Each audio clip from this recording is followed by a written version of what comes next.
Bonsoir, Place aux idées est de retour. Nouvelle saison sur LCP et première émission consacrée au rêve français. Est-il porteur d'avenir pour les jeunes en France, confrontés, on le sait, à la crise, au chômage et à une mondialisation galopante? Pour en débattre ce soir, notre invité est Vincent Peillon, le ministre de l'Éducation nationale. Il sera confronté à nos deux experts, Mathias Léridon, le président de Tilder, qui dressera un panorama de ce qu'est ce rêve français. Il sera confronté ensuite à Laurent Bigorgne, le directeur de l'Institut Montaigne, qui entrera dans le dur du sujet. Il sera question de scolarité difficile, voire même de chômage pour les jeunes. Alors, autour de nous, sur ce plateau, une quarantaine de jeunes représentatifs des jeunes en France, de la société française, sélectionnés par notre sondeur Harris Interactive, dont nous dévoilerons tout à l'heure le sondage exclusif consacré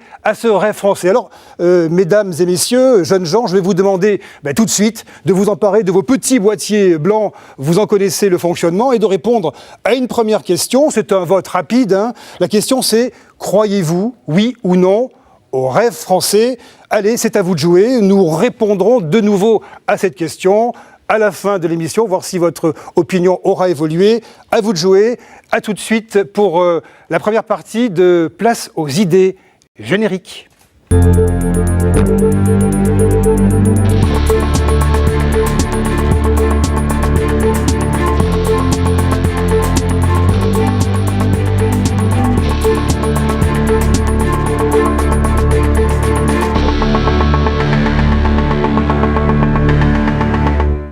Bienvenue à vous, Vincent Peillon. Ravi de vous trouver ce soir sur ce plateau. Vous êtes idéalement placé pour observer cette jeunesse française qui nous entoure, ici présent.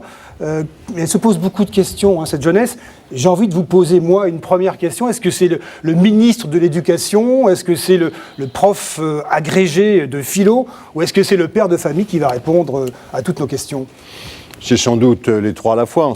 On ne se divise pas en fonction. En tout cas, il ne faut pas se diviser. Il faut essayer d'être le même homme dans sa vie privée, dans sa vie publique, dans ses affections personnelles et dans son action publique. C'est d'ailleurs une vieille recommandation de l'esprit français et d'une forme d'humanisme.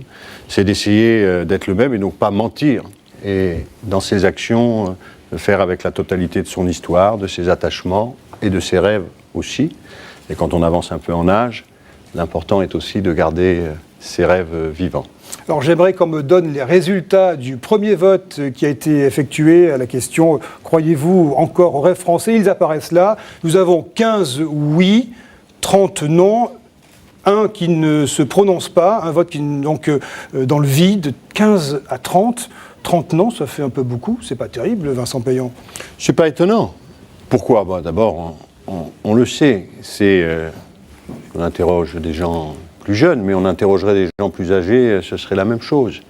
C'est ce pessimisme français, peut-être une part de désamour avec notre nation, notre histoire, notre projet, qui est sans doute pour nous le sujet majeur depuis plusieurs années et pour les années qui viennent. Maintenant, le rêve français, qu'est-ce que c'est ? On nous demande de nous prononcer sur le rêve français. Le rêve français, c'est peut-être celui que nous avons justement chacun à faire maintenant. Ce n'est pas un objet qui nous est extérieur. Je vais me prononcer comme sur une marque, je ne sais pas quoi, de machine à laver. Le rêve français, il est porté par vous. Il bat dans chacun de leur cœur. Et là, c'est plus difficile de répondre, à mon avis, par non. Alors justement, nous avons tout le temps pour y répondre. Place au premier entretien avec Mathias Léridon, ici présent. Quel est donc ce rêve français dont nous parlons depuis le début de cette émission? Mais je vous propose ce premier reportage pour poser le débat réalisé par Chloé Baïz. Liberté, égalité, fraternité, la devise de la République au cœur du rêve français est aujourd'hui remise en question. Pour preuve, selon un récent sondage, 3 Français sur 4 estiment que la France est en déclin. Face à ce pessimisme, lors de la campagne présidentielle de 2012, François Hollande déclarait justement « C'est le rêve français que je veux réenchanter, offrir à la jeunesse de France, à la génération qui vient, une vie meilleure que la nôtre. » Créer une société accueillante pour les jeunes, un des objectifs de l'actuel gouvernement. Mais pour le directeur général et directeur financier de la Banque mondiale Bertrand Badré, il faudrait avant tout rassembler les générations autour d'un idéal commun. Il faut une continuité des générations. Je pense qu'on a vraiment besoin de cette tension productive entre les grands-parents, même les arrière-grands-parents maintenant, les grands-parents, les parents et les jeunes. Là aussi, les rêves, c'est pas 15 millions de rêves jeunes, plus 15 millions de rêves adultes, plus 15 millions de rêves de grands-parents et 15 millions de rêves d'arrière-grands-parents. C'est l'ensemble de tout ça qui fait un rêve français. Et si les Français n'ont pas une bonne image d'eux-mêmes, la France a globalement une bonne réputation à l'étranger. La France, elle a une image très forte, liée à son histoire, liée à sa géographie, liée à ses produits, liée à sa culture. Donc de toute façon, où vous alliez dans le monde, la France ne laisse pas indifférent. Alors après, il peut y avoir des bonnes et des mauvaises influences, mais globalement, la France est un pays qui marque. Parmi les éléments qui font rêver les étrangers, le tourisme, la gastronomie, le patrimoine, mais aussi une politique sociale qui reste très avantageuse. Voilà, nous avons planté le décor. J'ai bien aimé le petit RF comme République française ou rêve français. La France est-elle en déclin? La question est posée. Mathias Léridon, vous avez la parole pour cette première partie que vous avez judicieusement intitulée « Liberté, égalité, fraternité ». Vincent Payon, bonsoir. La génération qui vient, vous êtes particulièrement bien placé pour en parler parce que vous êtes responsable de cette génération qui vient en étant ministre de l'Éducation nationale. Mais moi, je voudrais revenir sur ce qui est finalement aujourd'hui la base du pacte républicain de la France. Liberté, égalité, fraternité, c'est sur ces trois mots, sur ces trois valeurs que s'est construite la société française. Est-ce que vous avez l'impression que ces trois valeurs sont suffisantes ou insuffisantes pour construire le rêve français, le pacte pour le rêve français pour le prochain siècle, le 21e siècle? Ces valeurs, elles expriment comme les valeurs un idéal. Ceux qui les ont posées comme ceux qui nous réunissent depuis la Révolution française n'ont pas dit elles sont réalisées. Elles ont dit il faut tendre vers ça. Et comme vous le savez, quand on regarde notre histoire, ils se sont battus pour qu'on ait la liberté d'expression, liberté de vote, liberté d'étudier, liberté de se mouvoir. Ils se sont battus pour l'égalité, dans une société faite de privilèges, d'inégalités, et puis sans doute pour mettre dans cette société le respect des autres, la fraternité, l'idée qu'on appartient dans le fond à une même humanité et que selon le milieu dans lequel on est né, la religion, le pays, mais non, on partage quelque chose de plus important qu'est l'humanité commune. Mais ça n'a jamais été réalisé. Il y a toujours eu des forces qui s'opposaient. Et donc je crois que la République, si c'est liberté, égalité, fraternité, reste évidemment un projet moderne, parce que nous n'y sommes pas encore. Il est plus moderne aujourd'hui qu'il n'était il y a 20 ans ou il y a 30 ans, parce qu'on a toujours un peu l'impression que ces trois valeurs, on a eu une phase ascendante, les 30 glorieuses, à la sortie de la Deuxième Guerre mondiale, et puis que tout d'un coup, face au choc de la mondialisation, de la crise, tout s'est un peu effondré. Non. Vous y croyez encore formidablement au fond de vous-même? C'est une grande erreur historique de penser ça. Prenez l'éducation et les jeunes gens et les jeunes filles qui nous entourent. Si vous prenez la France il y a 30 ans, il y a très peu d'enfants, d'élèves, qui accèdent même au secondaire, et donc qui peuvent faire des études. Les hiérarchies sociales étaient extrêmement fortes, les inégalités l'étaient. La possibilité pour les jeunes filles de disposer de leur corps, pour les jeunes gens de s'exprimer, d'avoir accès même à la lecture. Moi, quand je faisais mes études, nous n'avions pas la possibilité de nous informer ou de lire comme nous pouvons le faire aujourd'hui. Donc il s'agit d'autre chose, car de ce point de vue-là, il ne faudrait pas, c'est souvent les conservateurs ou les réactionnaires, avoir une nostalgie du passé. Le passé n'était pas tout rose. Imaginez, les femmes vont avoir le droit de vote en 1945, il y a eu les combats coloniaux, qu'est-ce qui se passait avant 68, combien de personnes faisaient des études. Donc il ne faut pas considérer et avoir la nostalgie d'un ancien temps. En même temps, nous avons nos problèmes à nous, et ils sont solides. Oui, il faut s'y attaquer. Mais justement, Vincent Payon, pour réagir sur ce point-là qui est le pessimisme français, on a l'impression que les Français pensent, et d'ailleurs ils l'expriment dans les différents sondages, que leurs enfants vivront moins bien qu'eux. Vous êtes père de 4 enfants, 2 garçons et 2 filles. Est-ce que vous avez la profonde conviction personnelle, ce n'est pas le ministre qui parle, mais l'homme, que vos 4 enfants vivront mieux que vous? Ce qui est frappant dans ces études, c'est que, à titre individuel, ce n'est pas ce que disent y compris les jeunes, y compris les Français. Ils disent, bon, à titre personnel, je vais pouvoir, en termes de liens affectifs, en termes d'insertion professionnelle, je vais pouvoir bien vivre. C'est comme nation, c'est le collectif qui est pessimiste. En tant que j'appartiens, et donc notre corps collectif, la France, ce sera moins bien dans 30 ans, 20 ans, 10 ans que ça ne l'est aujourd'hui. À titre individuel, ça va aller. Donc ils sont parfois optimistes sur le plan personnel et pessimistes sur le plan collectif. Ce corps collectif, quand on est membre d'un gouvernement, on en a la responsabilité. Comment faire en sorte de transformer ce pessimisme collectif des Français pour qu'il y ait une énergie française qui soit tournée vers le futur, qui est un peu le rêve français, qui était le rêve français de nos grands-parents? Comment on peut arriver à casser ce pessimisme collectif? Moi, je pense que les choix, et c'était l'idée qui a commandé la campagne présidentielle, et moi que je porte depuis longtemps, c'est cette idée de crise de l'avenir. Le problème français, c'est que la France, en tant que pays, a du mal à se projeter dans le futur. Et ce pessimisme l'a conduit à sacrifier, d'une certaine façon, dans ses arbitrages, alors de toutes sortes, ça peut être les arbitrages fiscaux, les arbitrages éducatifs, la jeunesse. La jeunesse, pas simplement comme une catégorie de population, et je suis assez d'accord avec ce que disait le vice-président de la Banque mondiale, mais la jeunesse en tant qu'elle est la France de demain. Et donc, de ce point de vue-là, c'est pour ça que nous avons voulu faire de la priorité de l'école, de la jeunesse, la priorité, pas seulement pour s'adresser aux jeunes comme une catégorie, dans une logique consumériste, d'intérêt particulier, par exemple d'opposer les jeunes aux anciens, c'est pas du tout l'idée, c'est parce que être capable pour un pays d'investir dans sa jeunesse, c'est être capable de renouer avec son avenir. Et c'est pour ça que nous tenons beaucoup à ce que les marges qui sont les nôtres, les marges financières, les marges de réforme, elles soient d'abord dirigées vers les jeunes. C'est la lutte contre le chômage des jeunes. Imaginez un pays qui fait 25% de ses jeunes au chômage. C'est une catastrophe pour eux, mais c'est une catastrophe pour demain. Un pays qui se permet autant d'échecs scolaires que ce que nous faisons. C'est une catastrophe pour chacun qui est dans cette situation, mais c'est une catastrophe collective. Si ça repart, ça entraîne le reste. Et c'est la France de demain. D'où cette priorité à la jeunesse, d'où cette priorité à l'école. Là, vous parlez des jeunes, vous parlez du chômage, vous parlez de l'emploi. Le problème, c'est que le rêve français, quand on est jeune, quand on a 25 ans, et qu'on a le taux de chômage de jeunes qu'on a en France, comment on peut encore rêver, Vincent Peillon? Alors, certes, il y a les emplois d'avenir, mais la réalité, c'est comment fait-on pour casser cette spirale collective qui est qu'en France, on est un des pays européens dans lequel le taux de chômage des jeunes est le plus important. Et on a autour de nous un certain nombre de ces jeunes qui cherchent du travail et qui n'en trouvent pas.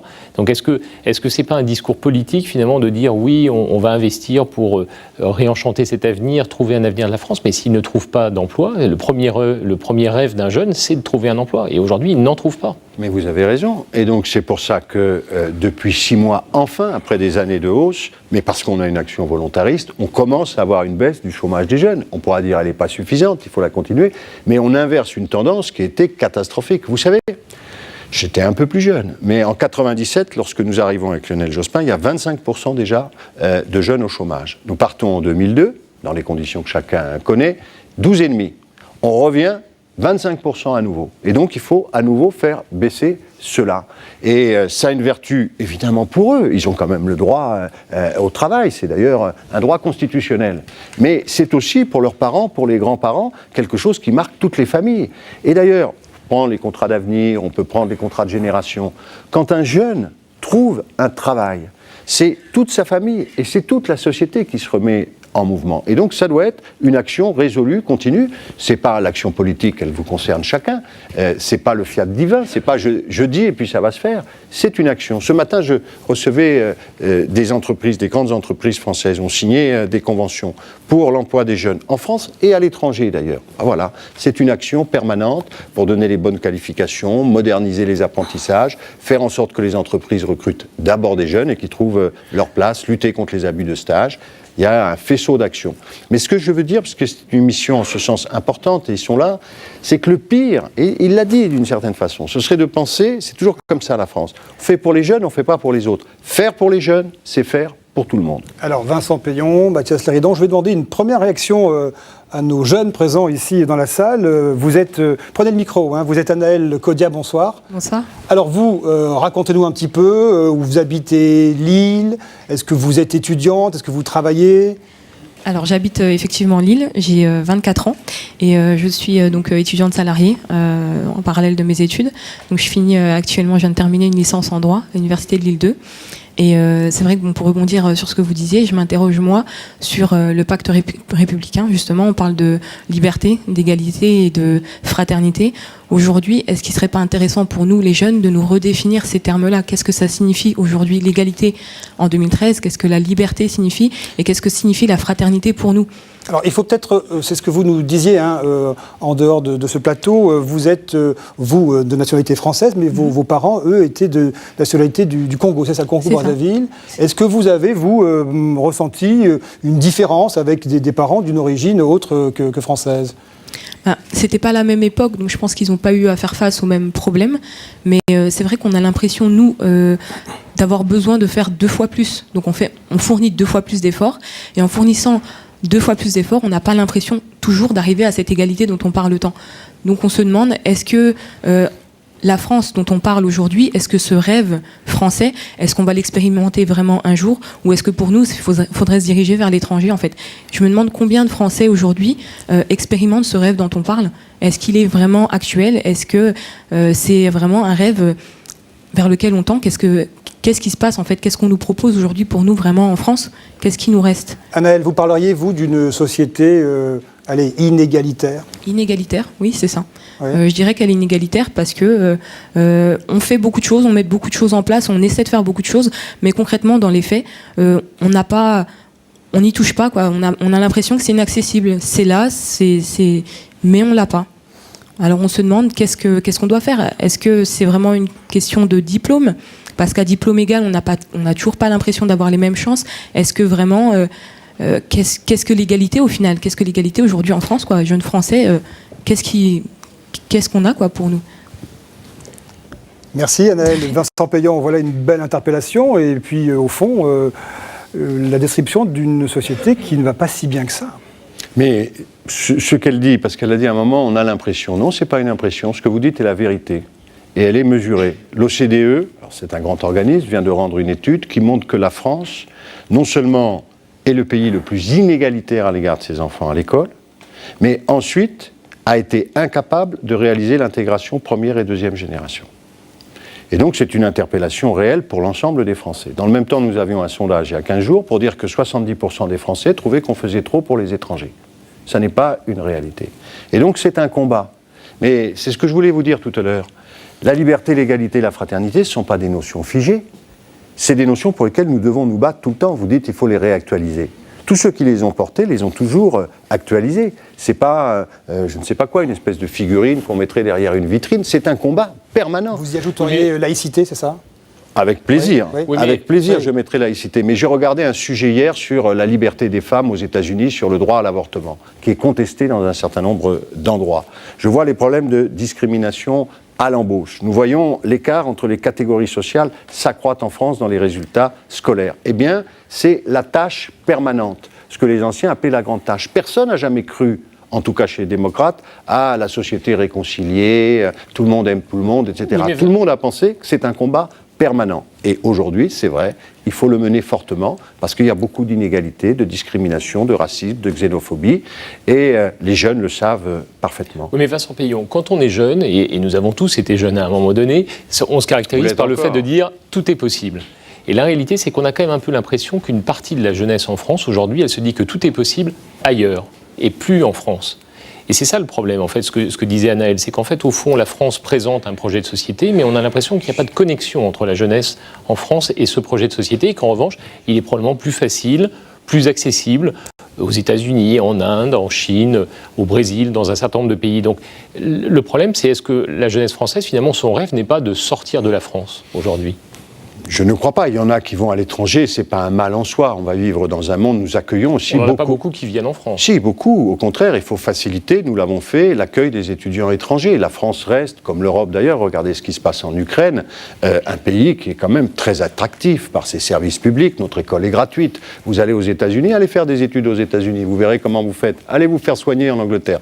Donc il ne faut pas non plus, nous-mêmes, en permanence, mais, je le redis, le grand enjeu pour notre pays, celui du redressement, celui de la capacité dans l'avenir, c'est la capacité justement à lutter contre ce qui vient d'être dit, à faire une place à notre jeunesse, à faire une place aussi, parce que c'est ce qu'elle a dit, à nos valeurs, en ce sens que si la France rayonne dans le monde, comme il l'a dit, c'est précisément parce que la France, elle porte une certaine idée, celle des droits de l'homme, celle de la liberté, de l'égalité et de la fraternité. C'est quand même cocasse qu'on nous demande d'intervenir dans d'autres pays, que notre voix soit entendue dans le reste du monde, au Conseil de sécurité de l'ONU, dans différents pays, en Afrique, mais que dans notre propre pays, nous ne soyons pas capables de faire vivre notre idéal. Donc le grand enjeu pour nous, mais comme ceux qui nous ont précédés, vous savez, il y a une France pétiniste, il y a eu la déportation, il y a eu des Algériens jetés dans la Seine. Ça, c'est pas l'avenir, c'est le passé, mais c'est pas un passé très ancien. Donc la France, elle a toujours eu ses faiblesses. Elle a toujours eu des gens en elle qui véhiculaient des doctrines de haine et de mépris.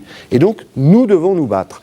Et moi, ce que je souhaite, et je le comprends que c'est pas facile, puis on se dit, ouais, c'est le ministre de l'Éducation nationale, c'est un monsieur déjà d'un certain âge, mais ça, c'est chacun qui doit le prendre en charge. Parce que le pire, c'est de se dire, c'est les autres. On doit tous être des militants, la jeunesse au premier chef, de l'antiracisme, de l'antidiscrimination, peut-être même de l'optimisme, si c'est une incitation à l'action. Vincent Peillon, vous dites ça, mais en même temps, quand on regarde le vote des jeunes, il y a un vote des jeunes massif auprès des idéologies extrêmes en France. Qu'elles soient à droite ou à gauche, on a une surreprésentation des jeunes dans ce vote. Alors c'est parce que quand on est jeune, on est un petit peu plus jusqu'au boutiste, parce qu'on est, mais est-ce que quelque part, c'est pas quand même un signe du fait que, en tout cas, le projet politique, qu'il soit d'ailleurs de droite ou de gauche, qui est proposé aujourd'hui pour la jeunesse, est un projet qui est déconnecté des attentes de la jeunesse?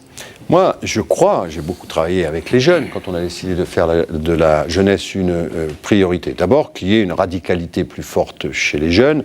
Vous n'avez qu'à regarder d'ailleurs les dirigeants de journaux, d'instituts ou même politiques. Quand ils étaient jeunes, ils étaient généralement un peu plus radicaux à droite ou à gauche qu'ils ne le sont. Donc ça, c'est tout à fait naturel. Et tant mieux, ça pousse, ça aiguillonne. Mais le vrai sujet que nous avons dans cette affaire, c'est de faire en sorte que les jeunes trouvent véritablement des débouchés. Pourquoi? Et par rapport au vote extrémiste. Moi, mon grand souci aujourd'hui, lorsque l'OCDE nous dit vous êtes les plus inégalitaires et vous laissez 25% de jeunes, issus des milieux les plus défavorisés, donc vous ne leur donnez pas de chance au départ, vous allez les laisser dans la difficulté. Qu'est-ce qui se passe pour ces jeunes? 150 000 décrocheurs français. Ils finissent par avoir la haine du système.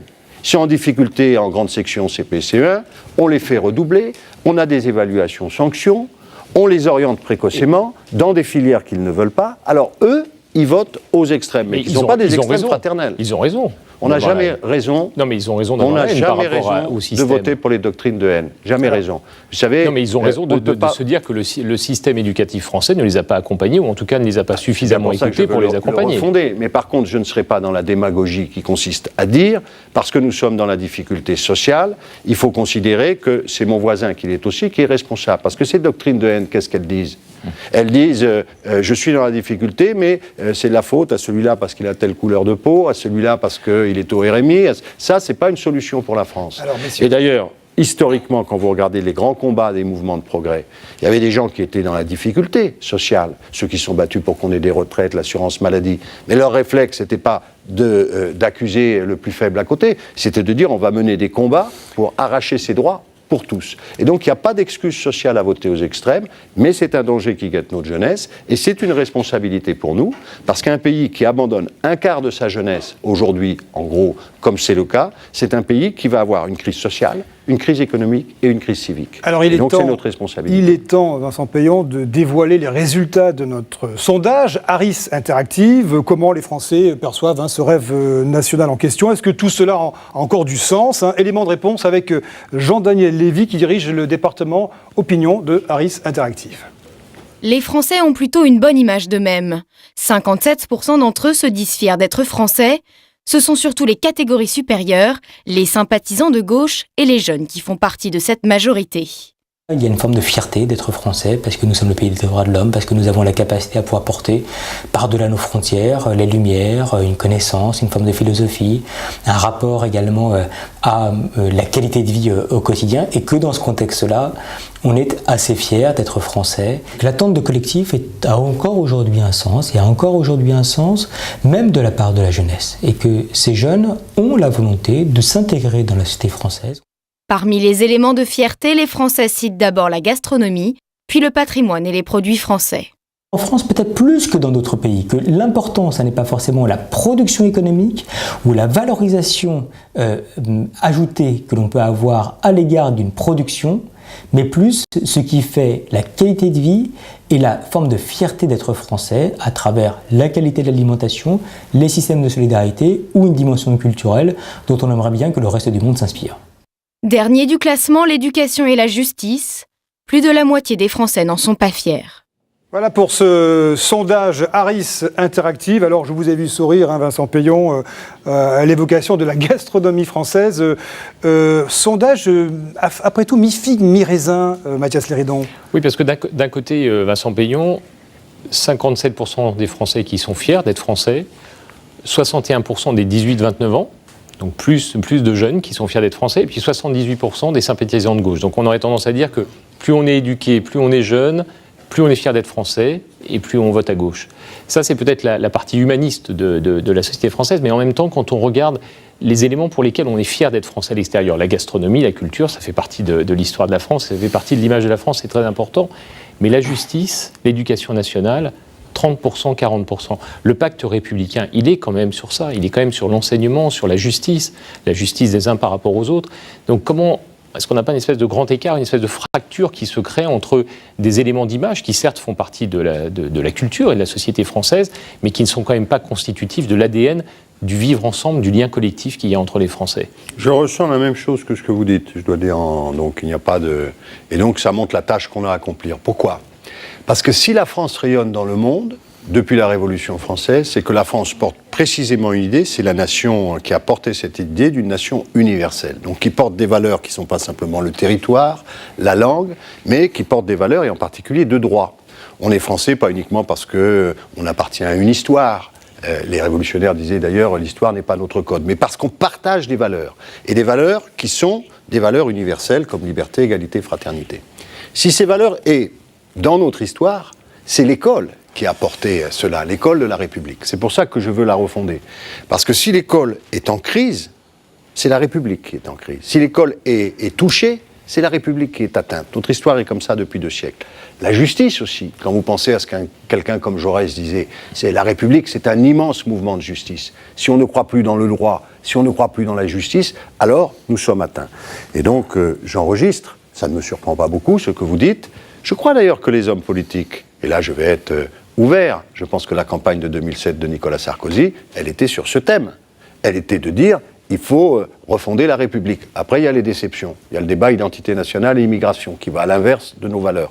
Mais nous sommes sur le même travail. Est-ce qu'on réussira? Est-ce qu'on échouera? Il faut y mettre toute notre ardeur. Est-ce que c'est plus dur aujourd'hui, avec la mondialisation, d'arriver à rénover, à moderniser ce pacte républicain, parce qu'il y a un phénomène de comparaison, parce qu'il y a un phénomène de dialogue qui échappe en fait à l'identité nationale. Les réseaux sociaux, on parle avec l'ensemble du monde en permanence. Est-ce que ça vous semble plus dur? Est-ce que ça nécessite en tout cas qu'on le réinvente complètement, ce pacte républicain? C'est ce que j'ai retenu de ce que vous avez dit tout à l'heure. Je crois qu'il y a une réécriture très profonde, qui en fait nous fera retrouver ce que pensaient les premiers républicains. Je prends un exemple, ce qu'on entend sur l'Europe aujourd'hui. L'Europe, c'est la catastrophe, tous les maux viennent de l'Europe. Mais le projet républicain, c'est un projet cosmopolite. Il porte une idée d'universel. Moi, quand j'avais leur âge, et ça semble fou, c'est pour ça quand vous me dites les choses, quand j'avais leur âge, il y avait Franco en Espagne, il y avait Salazar, c'est-à-dire des totalitarismes au Portugal, il y avait les colonels en Grèce, il y avait le mur de Berlin, avec des peuples totalement opprimés. C'est en l'espace de quoi, 20 ou 30 ans, que la démocratie a progressé.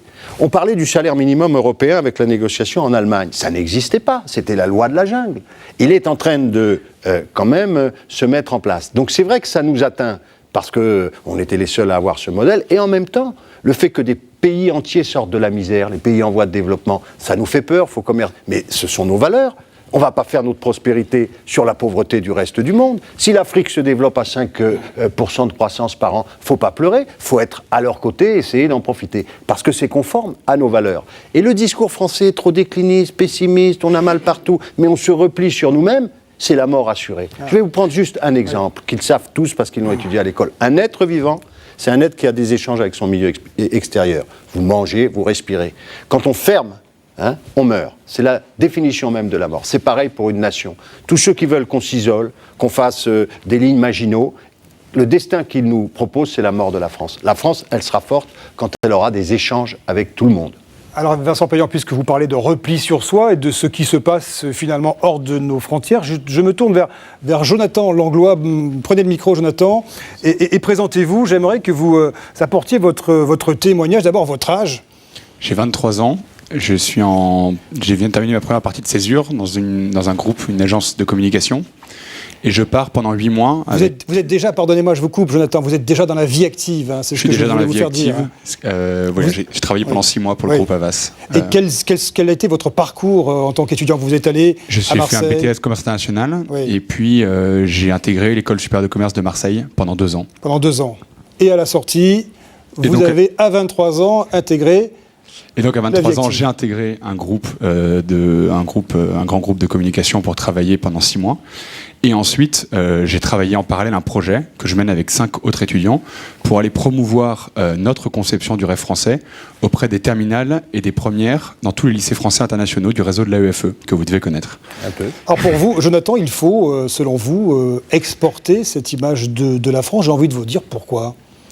Parce que il faut, si les personnes comme moi, comme nous, qui avons beaucoup reçu, ne l'exportons pas, justement comme vous le disiez, si on se referme, d'une certaine manière, on meurt. Après, la vraie question, c'est de savoir... Donc il faut partir à l'étranger, il faut voyager, il faut rencontrer les autres cultures. La question, c'est qu'est-ce qui va nous donner envie de revenir, en fait, en France. Si on peut entreprendre, si on peut créer, si on peut se développer dans notre pays, et aller au bout, justement, de notre rêve personnel, on le fera. Mais si à l'étranger, on a l'impression que l'herbe est d'une certaine manière plus verte ailleurs, et qu'on aura plus d'opportunités dans notre entrepreneuriat à l'étranger, c'est pour ça qu'une grande partie des Français fuient, en fait. Jonathan, un distinguo important, vous dites partir, est-ce que c'est partir ou bien est-ce que c'est un petit peu fuir aussi? Je pense que beaucoup de Français fuient. Moi, pour l'instant, j'ai envie de partir. J'espère pouvoir revenir. Mais il faudra justement qu'on ait ce cadre, qu'on ait ce cadre économique, cette flexibilité de l'emploi, cette envie d'entreprendre, cette possibilité d'être reconnu dans notre créativité pour revenir. Je pense que tous mes amis qui m'entourent veulent partir. On espère vraiment, ça serait une vraie perte pour la France que nous serions obligés de fuir d'une certaine manière. Vincent Payan, bel exemple d'initiative d'un jeune de 23 ans qui exporte l'image de la France. Oui, parce que moi, je voudrais juste rebondir sur ce que dit Jean-François, ce qu'a dit ce jeune, c'est qu'il y a une énergie française qui est toujours intacte, Vincent Payan. Elle est intacte dans toutes les générations qui ont 20 ans, les unes après les autres. Mais il y a quand même une question fondamentale qui se pose, c'est qu'aujourd'hui, cette énergie française, on a un peu l'impression que c'est plus compliqué de le faire en France. Que quelque part, la France est moins friendly, elle est moins amicale pour la génération française qui arrive et qui a 20 ans. Vous n'avez pas l'impression que c'est une réalité, ça? Mais c'est une réalité, elle est mesurée. C'est pour ça que je disais, c'est vrai. Et donc c'est pour nous un challenge considérable, qu'il a pris d'ailleurs dans un état d'esprit qui est merveilleux.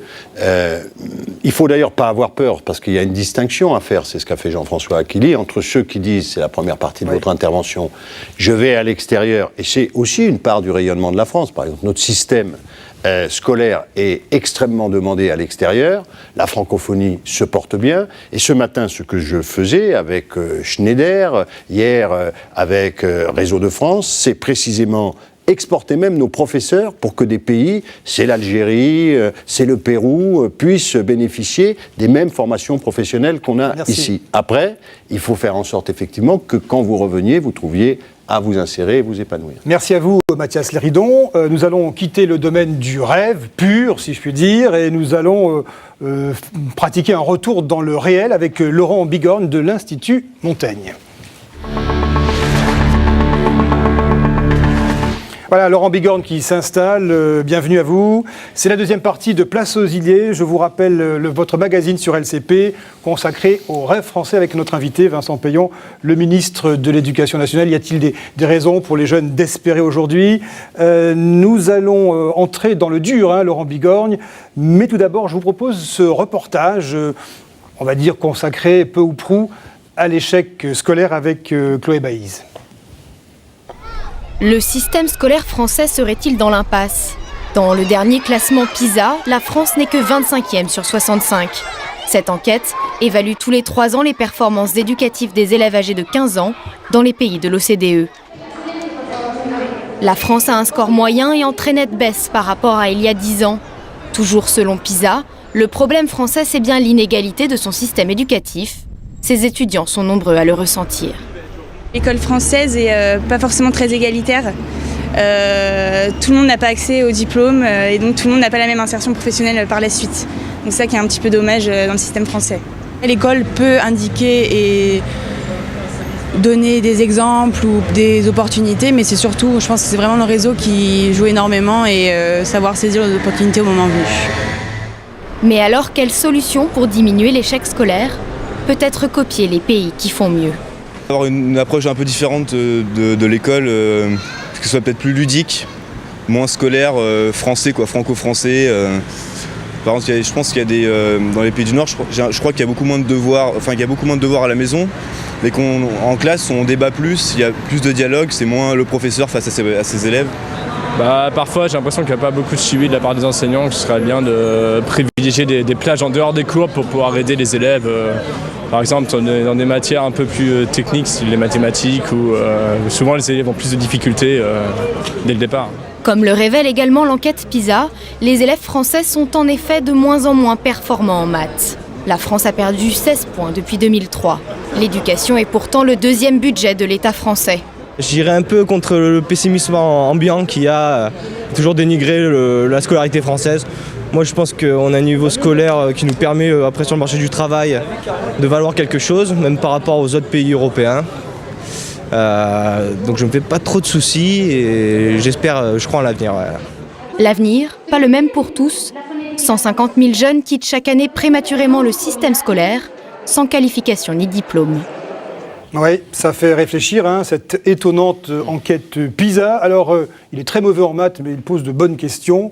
Laurent Bigorgne, reparlons de l'échec scolaire avec vous. Je ne sais pas d'où Jean-François tire que je suis très mauvais en maths, mais je vais le prendre pour dit. Vincent Payon, bonsoir. On a déjà beaucoup parlé de PISA ce soir. On a dit que l'école française était, au fond, pas assez performante, inégalitaire. Le mal a l'air profond, puisqu'on voit à la fois que les élites françaises, sur les rythmes scolaires, un peu traînent des pieds. On y reviendra peut-être tout à l'heure.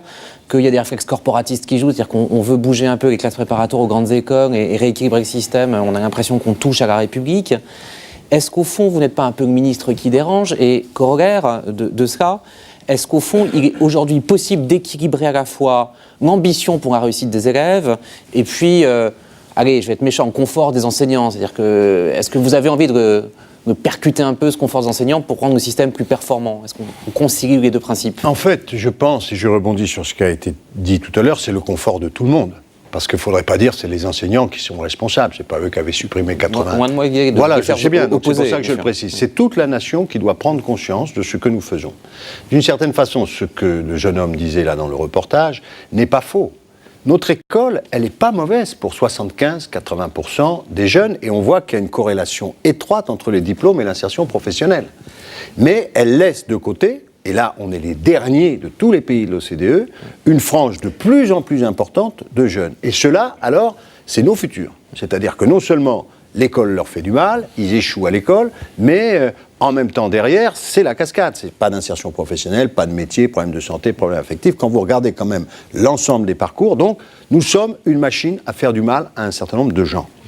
Ça veut dire, et là je vous rejoins, ça veut dire qu'il faut qu'on change le logiciel qu'on a dans la tête. Et ça concerne aussi les enseignants. Pourquoi une école de la défiance, une société de la défiance? Il le disait par rapport à la France, il y a de la défiance à l'égard des jeunes quand ils viennent dans l'entreprise. Nous avons besoin d'une société de la confiance. Notre école, elle est aussi défiante. On le voit dans les notations, on le voit dans les redoublements, on le voit dans la façon de s'exprimer avec les élèves. Je veux changer ça. Il faut des années pour changer ça. Il faut sans doute des années, mais il faut en tout cas commencer à le faire. Parce qu'à un moment, il y a trop de dégâts. Donc nous y sommes. Il faut, en même temps, et c'est quelque chose pour moi d'essentiel, on regardait dans une autre émission un petit sujet sur l'Allemagne, on disait l'Allemagne réussit. Et qu'est-ce qu'on voyait? On voyait des jeunes, des élèves, qui travaillaient ensemble, en coopération, pas en compétitivité permanente comme on fait ici. Travailler ensemble. Et qui travaille ensemble? Les moins bons avec les meilleurs. En France, on pense, mon fils est bon, ma fille est bonne, il faut que je mette dans une classe de bons. On va faire le tri en permanence entre les bons et les mauvais. C'est en se réunissant qu'on progresse tous. Ça, c'est des forteresses dans la tête des gens qu'il faut faire tomber. Et puis le travail par projet. Ça n'est plus possible, d'ailleurs les entreprises me le disaient ces derniers jours. Eux, ils ont besoin de gens qui construisent des projets, qui ont de l'initiative, qui travaillent en coopération. Et l'autre école, chacun fait son petit travail dans son coin. Donc il faut qu'on change nos pédagogies. Donc une école de la confiance, j'ai bien compris. Alors en préparant l'émission, j'ai repris des déclarations d'hommes politiques que vous connaissez bien et je les ai superposées. Je trouve Nicolas Sarkozy qui en 2007 dit « je diviserai la grande difficulté par 3 ». Et je trouve François Hollande qui dit « je diviserai la grande difficulté par 3 ». Alors la grande difficulté, on sait ce que c'est. C'est au fond 25% des élèves ou 20% des élèves qui rentrent en 6e ne maîtrisent pas les fondamentaux. C'est quoi votre boussole, votre indicateur? Vous avez allez, je vais employer un mot un peu savant, des métriques. Vous avez des indicateurs même chiffrés. Vous dites voilà, je suis en train de réussir ma mission parce que je vais diviser la grande difficulté par X, Y ou Z. Oui. Et je suis prudent. Je ne dis pas par 3 parce que je sais que c'est d'ailleurs, nous, une on tâche avait dit herculéenne. par 2, 150 000, c'est le chiffre qu'ils ont donné. Il faudrait qu'à la fin, on arrive à 75 000. À la fin de Bon, à la fin du quinquennat. à la fin du quinquennat. Ouais. Mais cette première année, j'avais fixé 20 000 et nous avons dépassé l'objectif, je l'annoncerai début janvier. C'est la mobilisation de tas de gens. Ils existent en France, heureusement, je vous rassure, sur le terrain. Ils n'ont pas demandé d'argent en plus, ils n'ont pas demandé, ils se sont battus pour insérer dans les quartiers de Marseille, parce qu'il y a toujours les mêmes milieux sociaux. Donc, on a un résultat. Quand on se relève les manches, on peut le faire. Et donc, on a cet indicateur. Le deuxième que j'ai mis dans la loi de refondation de l'école et auquel je tiens, et la France ne veut pas en parler, c'est la limitation des inégalités. Pour un ministre de l'Éducation nationale, quand je m'en irai, je veux voir si dans les quartiers j'ai plus de réussite, si en fonction des origines sociales on a changé les trajectoires, ce sera un indicateur du redressement pour nous considérable. Et donc nous avons aussi cet indicateur. Nous avons à évaluer nos actions, même pour les corriger quand elles ne marchent pas. Et donc ces indicateurs existent. Alors Vincent Payon, les parcours scolaires peuvent parfois tourner au chemin de croix. Nous allons entendre ce témoignage à l'instant. Je me tourne vers vous, Benoît Magne, prenez le micro. Alors j'aimerais que vous nous racontiez un petit peu quel aura été votre vécu scolaire. Vous habitez Paris, présentez-vous. Bonsoir, Benoît Magne, 28 ans. 28 ans, vous savez, vous êtes encore jeune, c'est jusqu'à 29. Hein. Ouais. Mais j'ai fini mes études il y a simplement 1 an et demi, parce que justement, on va en parler, mais j'ai eu des petits hauts et des bas. Approchez le micro, qu'on vous entende bien. Donc j'ai vécu un échec scolaire au collège, qui fut cuisant, mais en même temps assez classique, je pense, par rapport aux autres exemples que j'ai en tête d'amis. Un échec qui est celui de quelqu'un qui est au début simplement un jeune un peu rêveur, qui du coup se retrouve plutôt dans le dernier rang de la classe, petit à petit qui comprend plus l'intérêt en fait de ce que peut apporter le collège. Vous êtes allé jusqu'à quelle classe Jusqu'en 4e, 3e, j'ai arrêté en fait début de 3e. Petit à petit, du coup, on décroche. On nous explique qu'on n'est pas du coup fait pour ça, qu'on doit trouver un métier. Alors, en même temps, on nous dit, vous devez choisir un métier, donc partir dans un CAP. De l'autre, on nous a expliqué 4 ans avant ou 3 ans avant qu'on était quelqu'un d'incompétent finalement, quelqu'un d'un cancre. Donc c'est difficile de se projeter à la fois dans la société, dans un métier et en même temps, alors qu'on s'estime nul quelque part. Et donc là j'ai commencé un CAP dans le bâtiment pendant 1 an. Finalement j'ai arrêté avant qu'il se termine parce que cet échec finalement, comme vous le disiez tout à l'heure, il est pesant je pense et il nous poursuit par la suite.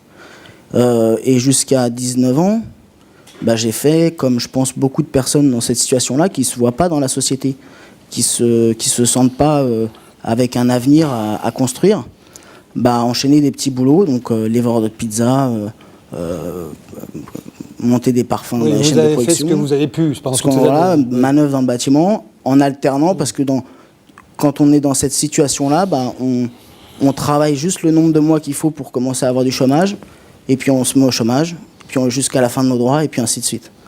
Voilà. Donc puis il y a eu une mission de réinsertion, c'est ça, Benoît? Alors ensuite, j'ai croisé l'Association nationale des groupements de créateurs, qui est une association qui favorise finalement les personnes qui ont, quel que soit le parcours, la notion de projet. En fait, vous parliez de projet, là c'est sur la création d'entreprise. Et cette association donc, m'a proposé une formation de 6 mois à la création d'entreprise. Et elle m'a apporté finalement ce que le collège aurait dû m'apporter. C'est-à-dire, elle m'a apporté de la confiance en moi. Elle ne m'a pas dit ce que je devais être dans quelques années sur le marché de l'emploi, mais elle m'a dit que quoi que je devienne, c'est moi qui maîtrisais mon avenir, c'est moi qui pouvais le construire.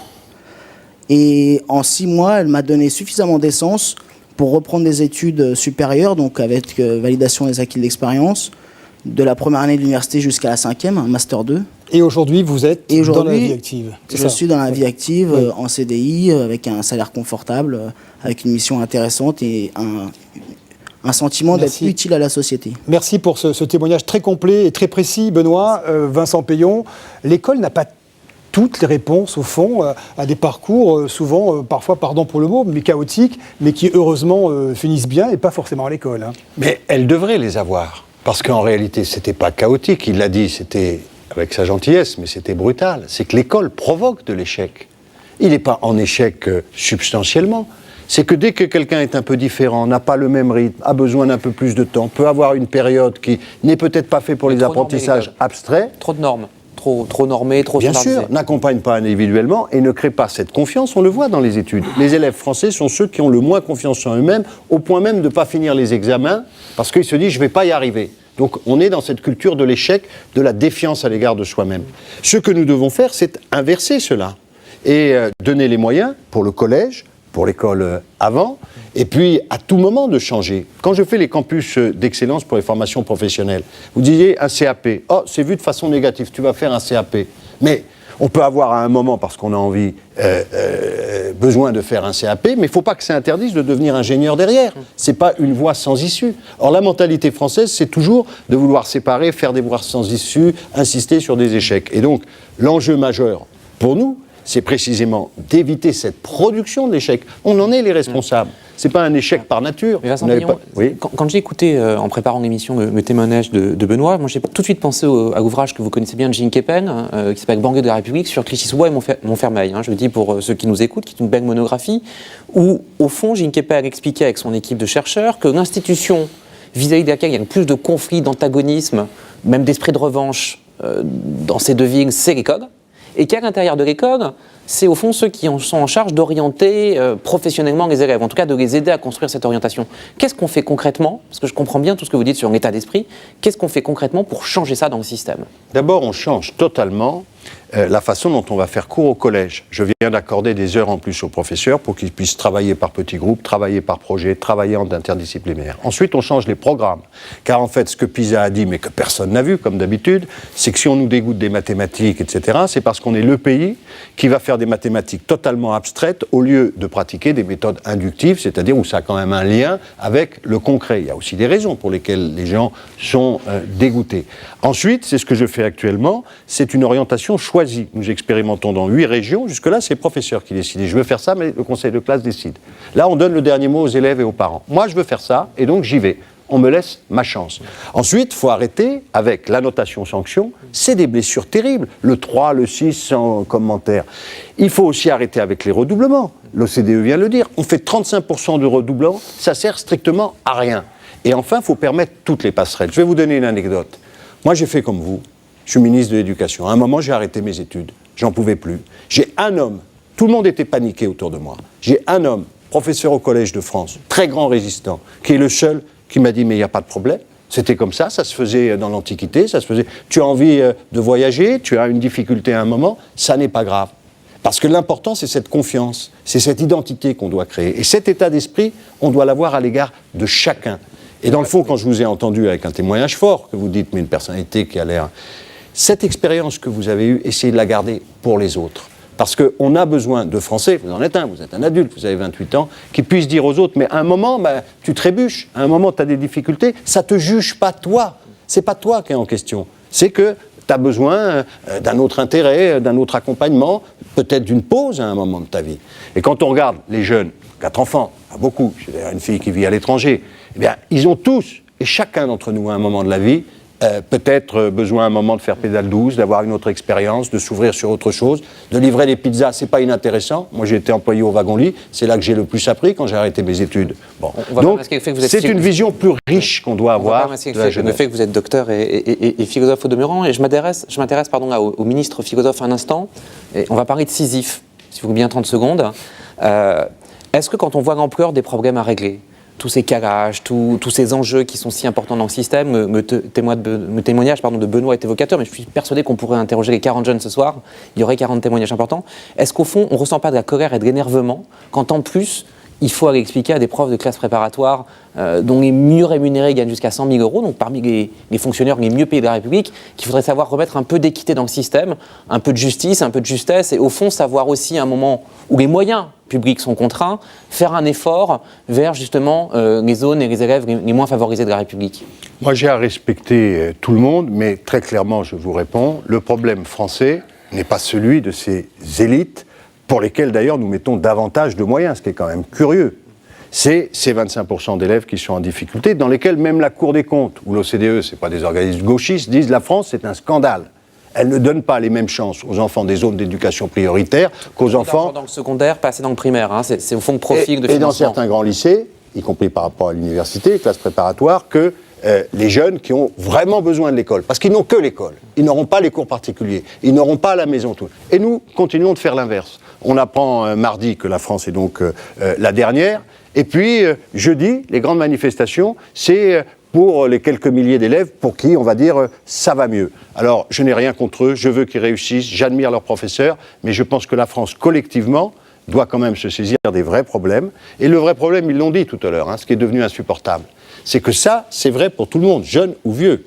La France, elle subit des inégalités inacceptables. Et ces inégalités, elles pénalisent même notre efficacité économique.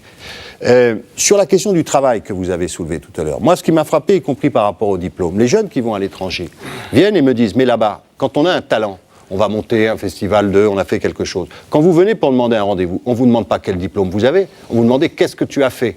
En France, ça continue. C'est-à-dire que vous venez, on ne vous demande même pas tout ce que vous avez fait, on vous dit, mais tu sors de quelle école? Ça, c'est épouvantable.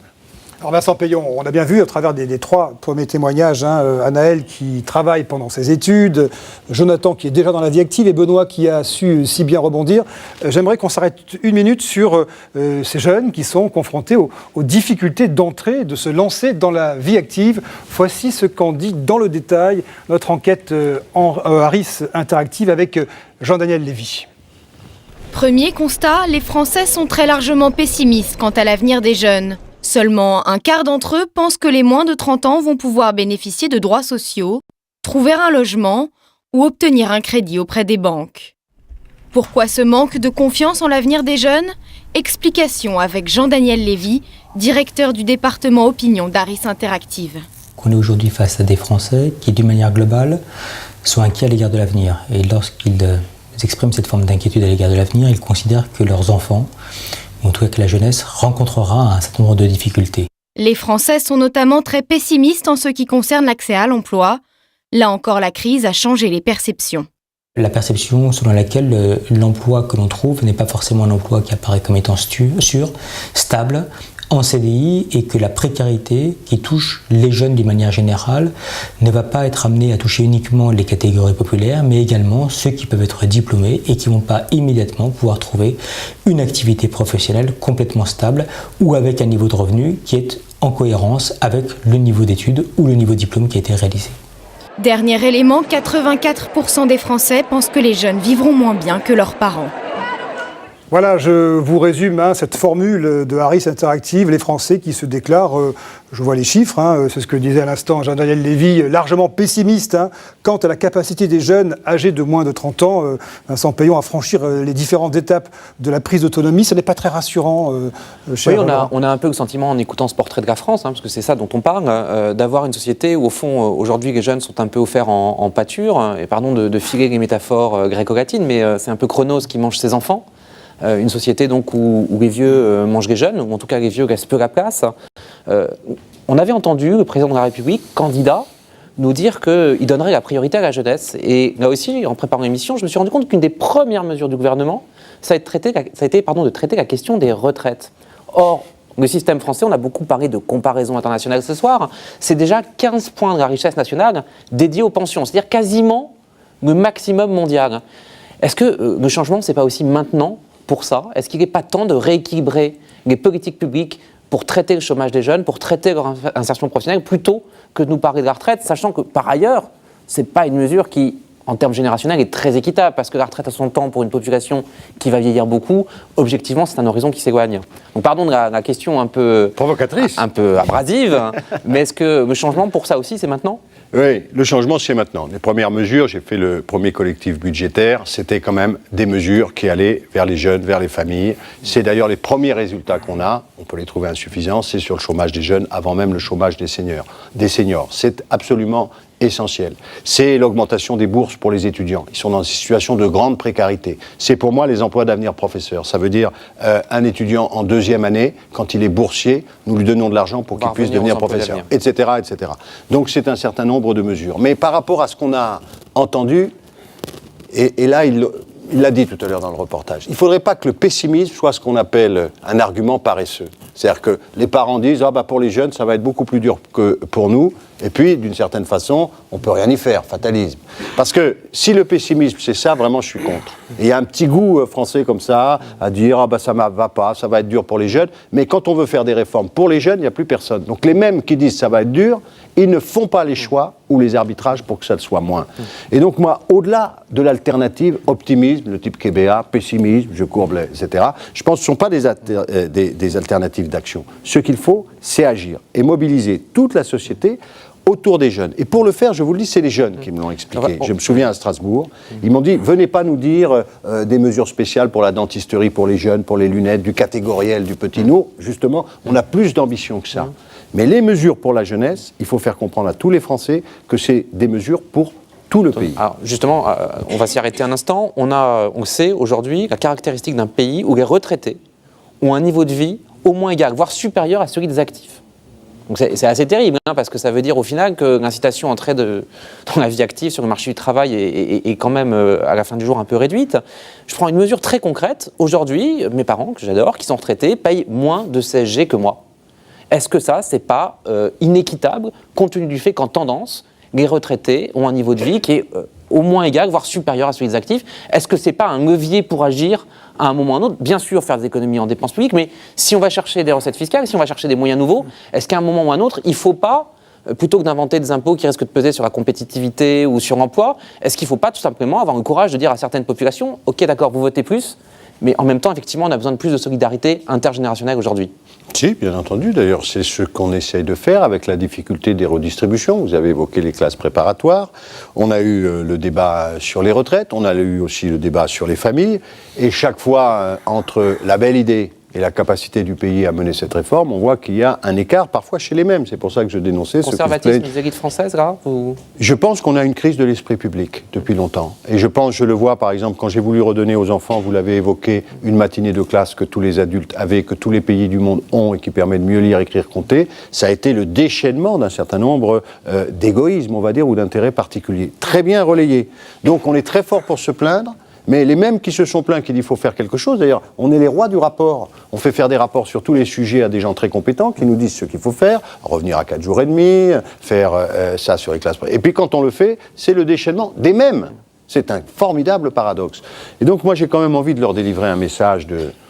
Il faut surmonter tout ça, il faut être au-delà. C'est un peu, d'ailleurs, ce que je retiens beaucoup de leurs témoignages, parce qu'il faut de la générosité, il ne faut pas toujours s'indexer sur les plus médiocres. Il y a quand même des ressources, on voit la qualité de leurs interventions. J'évoquais les gens qui sont battus pour faire que les décrocheurs... Il y a aussi en France des gens généreux, des gens actifs. Émission antidécliniste, ce soir, je pense voilà. que les auditeurs le comprennent. Voilà, mais on a un challenge collectif considérable.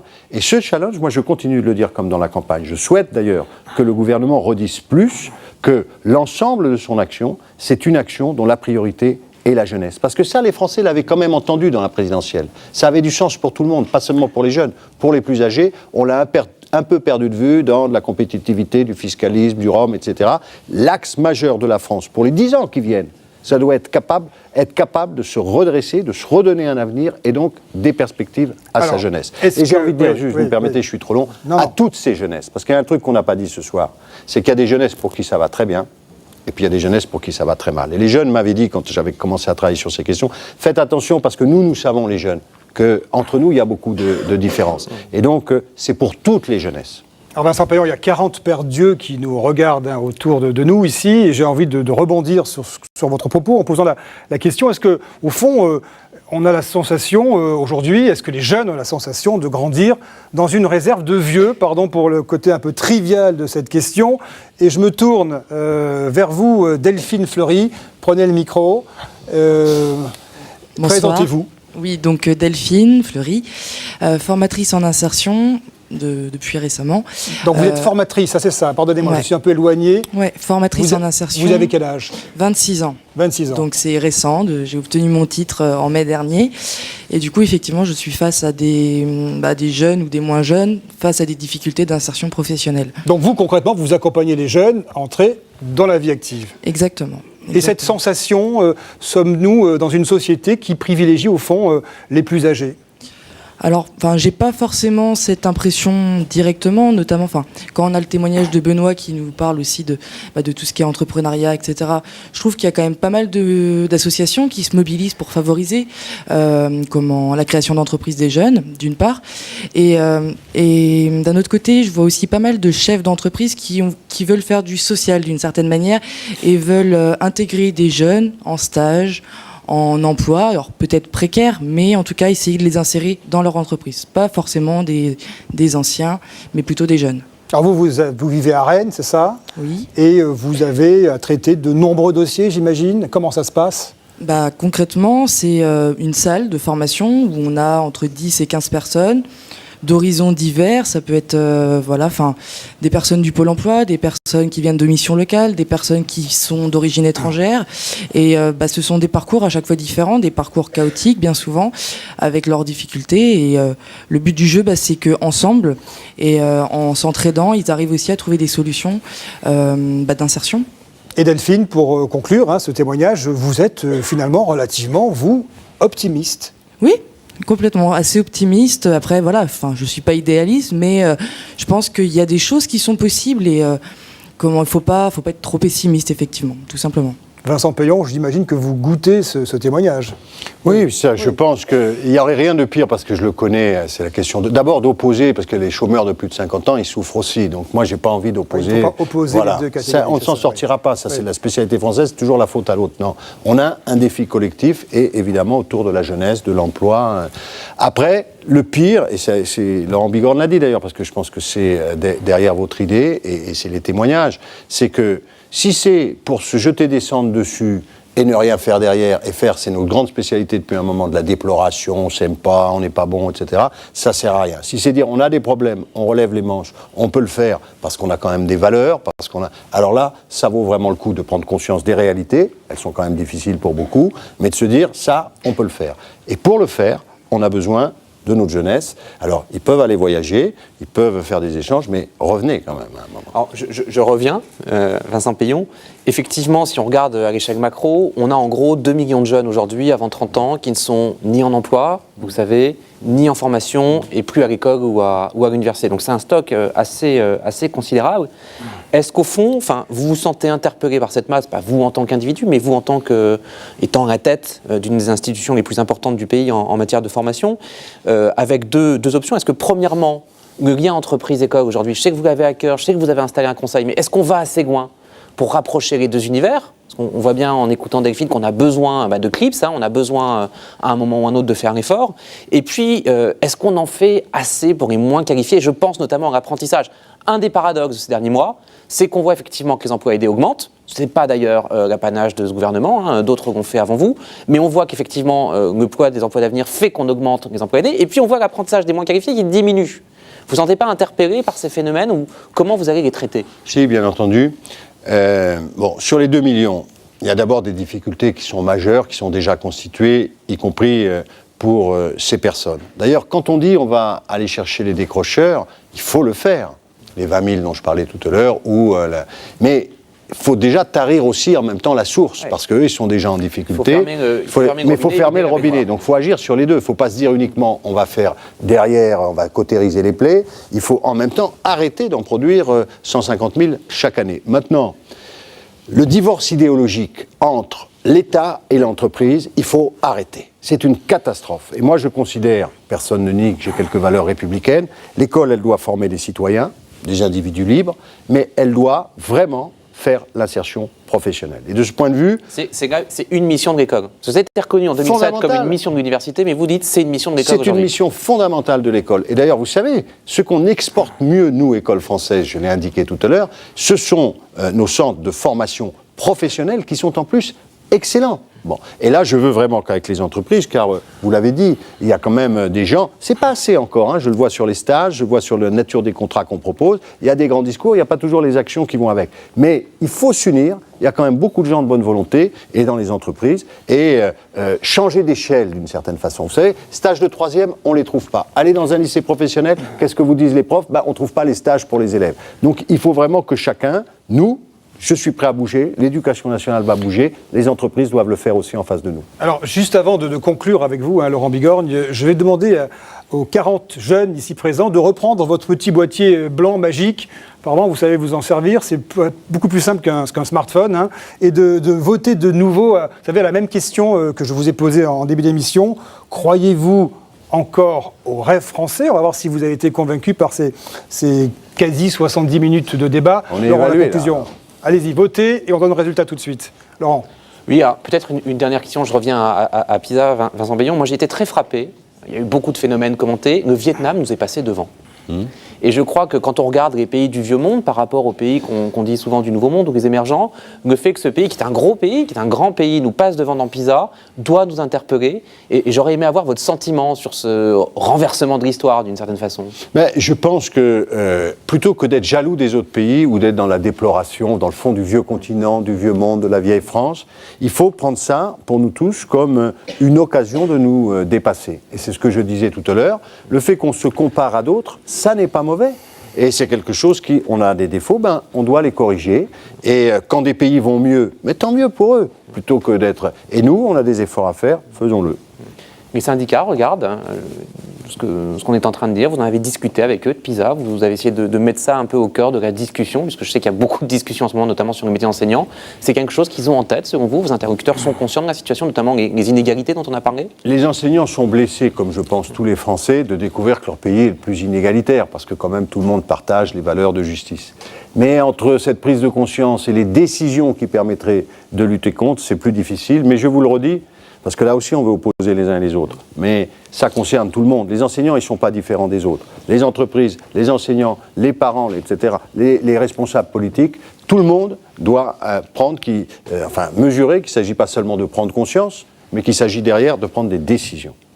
Vincent Payon, vous êtes conscient qu'il vous faudra du temps, beaucoup de temps, pas seulement vous, hein, le gouvernement et les autres, hein, pour réenchanter ce rêve français ? Mais je pense que je vous le dis très sincèrement, je pense que c'est pas nous. Nous, il faut le faire, c'est notre part du travail, c'est nos convictions, mais c'est chacun. Si dans un pays, on se dit c'est les 10 types là-haut qui vont faire tout le job, ça marche pas. D'ailleurs, il n'y en a pas un qui y croit. Et donc, ce que je voudrais, c'est qu'on ait en tout cas assez de force pour donner envie à chacun de construire ensemble, de bâtir, de rebâtir ce rêve français, en tout cas à défaut de rêve, parce que les rêves, des fois, on se réveille le matin, c'est un peu dur. Il y a des illusions, une espérance française. Alors je rappelle le résultat du vote initial, hein, quand vous avez appuyé sur votre petit bouton au tout début de l'émission.